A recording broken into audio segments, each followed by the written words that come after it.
Hello and welcome to another update on the Kharkiv front. In this one, there's major breaking news. Kupyansk, the eastern part, has been taken by the Ukrainian forces. If we look at this picture, it's taken by the pillar that signals the eastern part of Kupyansk. And there is also geolocation confirmed by DEFMON 3. And as you can see, there has been geolocated in the east of the Kupyansk area. That means that the Ukrainians have successfully managed to take the city and also establish a foothold on the east of the Oskil River. This means that the Ukrainians will try and push eastwards. If we look at the map, we see that the border to Luhansk is here, pushing all the way down to around Kremina. And there's also very importantly, there's a river that goes down Pokrovske, Nishinya, Satova, and all the way to Kremina. So most likely what the Russians are forced to do is pull back and establish a new defensive line across this river to secure their own defenses. As the rest of Kharkiv is now completely in danger, as this is all an open field. If it's the same, the Ukrainian troops that push through all of Kharkiv, that means that they are able to and capable of pushing very fast, great distances at a very fast pace, which means that the Russian defenders are in danger and will need to do something similar to what they did at Isium, which is to pull back. Here, let's color code it so it fits who does what.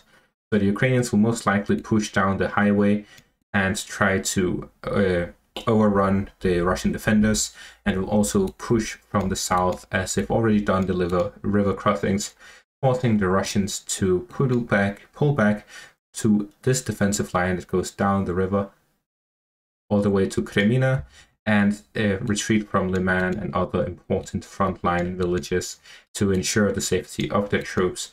Rather than get encircled and overrun, similarly to what could have happened at Isium, but they've pulled back from there as well. So this is a huge victory for the Ukrainians, and most likely you will see a lot of frontline changes in the coming days, similarly to when the Kharkiv offensive first started. So that's the situation around the Kharkiv front for now. In other news, there are reports that the Chechens have returned to the front line. They have returned to the Donbass region, which could either mean the Luhansk borderline to ensure that the Russians who are going to have to retreat now retreats properly to the river line, or to that they have returned to Donetsk or the Bakhmut front to help them capture Bakhmut, Soledar, and the surrounding areas, rather than protect their northern flank. So we will see if the Russians are focusing on defense or offense with these new reinforcements. So far, the Chechens have actually reacted very well and performed pretty well in this war, as they have successfully captured multiple areas. They were involved in the capture of Mariupol and Severodonetsk and Lysychansk, which are the greatest victories for the Russians, other than the Kherson itself, which was only done purely by Russian soldiers at the very first days of the war.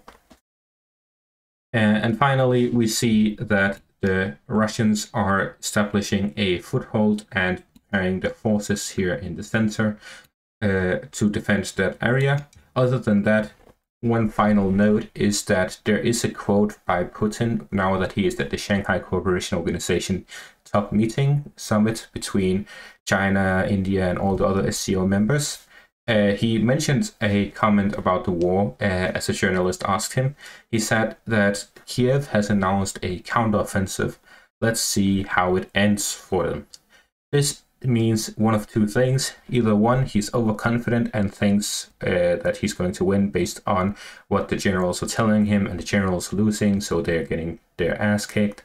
Or two, that the Russians are actually intentionally losing and pulling back their forces, and they're trying to conduct a counterattack once the Ukrainians have reached the specific points that they're planning for. We are yet to know. We'll find out soon enough if Putin is bluffing or if he's overconfident. So or if he's confident in his soldiers' skills and his general's capabilities. Only time will tell. That's gonna be it for this video. Thanks for watching and have a great day.